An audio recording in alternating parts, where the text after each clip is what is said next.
2009 সালের 25 ও 26 ফেব্রুয়ারি রাজধানীর পিলখানায় তৎকালীন বিডিআর সদর দপ্তরে নির্মম ও নৃশংস হত্যাকাণ্ডের প্রকৃত কারণ উদ্ঘাটনে গঠিত স্বাধীন তদন্ত কমিশনের চেয়ারম্যান অবসরপ্রাপ্ত মেজর জেনারেল আ.ল.ম. ফজলুর রহমান বলেছেন, তদন্তের বাইরে কোনো দল বা গোষ্ঠীকে রাখা হবে না। এমনকি সাবেক প্রধানমন্ত্রী শেখ হাসিনাকেও জিজ্ঞাসাবাদের আওতায় আনা হবে। প্রয়োজনে হাই কমিশনের মাধ্যমে ভারত সরকারকে অনুরোধ করে তার ইন্টারভিউ নেওয়া হবে।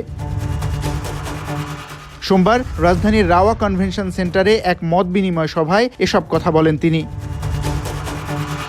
ফজলুর রহমান বলেন, স্বচ্ছভাবে তদন্ত করে পিলখানা হত্যাযজ্ঞের তদন্ত প্রতিবেদন প্রকাশ করা হবে। আমাদের উপর আস্থা রাখুন।